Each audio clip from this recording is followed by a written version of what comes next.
assim, da permacultura? Bom, a permacultura ela passou a ser muito difundida e tem muita gente que usa técnicas. Então vamos supor, a pessoa constrói uma casa de pau a pique ou de adobe. Ou a pessoa tem uma horta. Aqui, por exemplo, no núcleo rural onde a gente vive, tem pessoas que praticam agrofloresta, tem outras pessoas que têm uma horta orgânica, uma outra pessoa que, por exemplo, fez um curso de captação de água de chuva e construiu um tanque. Nasceu no contexto acadêmico na Austrália, ela foi muito criticada justamente na academia, porque ela fazia essa bagunça, essa mistura, a meu ver, extremamente saudável, de áreas que normalmente não se comunicam. E eu não vejo como fazer arquitetura sem estar em contato com engenheiro florestal, sem estar em contato com agronomia. Essas coisas, para mim, elas têm que andar juntas.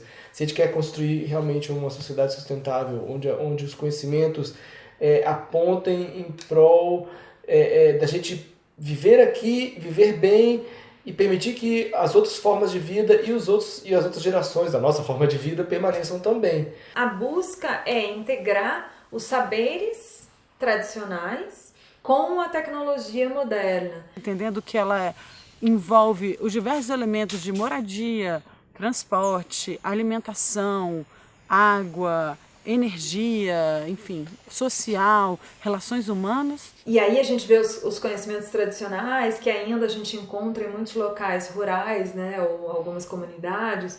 Então é resgatar e valorizar esses saberes, mas integrando o que a gente já tem também dos conhecimentos da ciência moderna, digamos assim. Só que a permacultura ela não é composta dos seus elementos em si.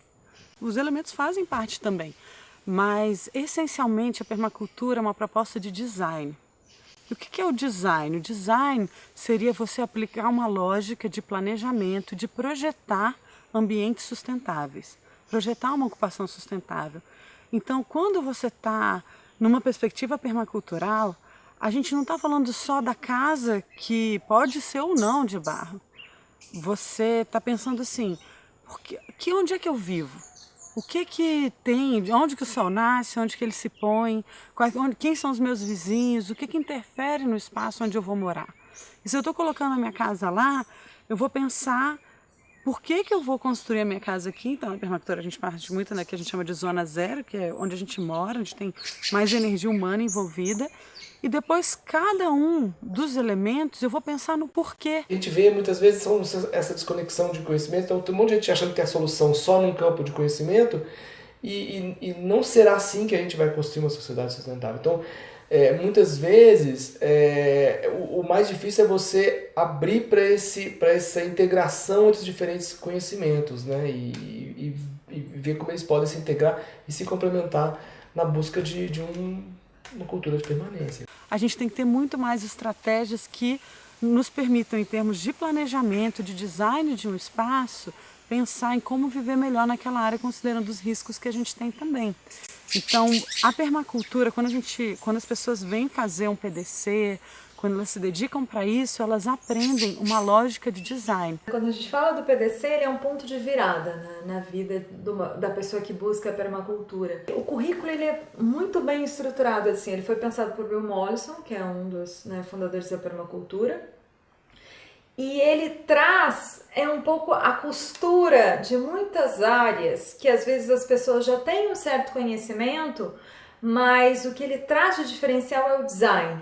O como planejar assentamentos sustentáveis, como integrar essas coisas de forma que os ciclos sejam lógicos, de que a gente aproveite ao máximo as energias. Ou seja, o que a gente melhor pode aproveitar dos recursos que estão no nosso terreno, quanto que a gente menos pode levar para fora, né? Tirar de recursos, porque também lixo não existe, né? Esse conceito de lixo, aí a gente tem que quebrar ele, não trabalhar com isso, porque tudo é recurso, tudo pode ser aproveitado de outra maneira. Então ele traz uma virada de lógica, de pensamento. Esse é um grande assim, benefício do PDC. Porque o que a gente vê em muitas pessoas do meio rural e comunidades tradicionais, que os elementos da permacultura muitas vezes estão lá, mas às vezes estão em posições que dificultam o trabalho, que dão uma manutenção maior, que a energia não circula tão eficientemente. E não é à toa que a maior parte das pessoas do meio rural consideram que é muito trabalho, é muito pesado, tudo é muito difícil. Então, para mim, o que o PDC traz, e eu acredito que ele traz um diferencial para essas pessoas também. Essas pessoas que já têm todo um potencial de permacultura, mas que muitas vezes colocam as coisas até pela cultura que a gente vive, a horta está escondida, está lá longe da casa, as coisas não se conectam tão bem, né? Além de abrir a visão e perceber o momento histórico que a gente está, todas as relações, né? Abrir um panorama de compreensão, né, do ambiente, traz esse conhecimento que é essencial, que é o design.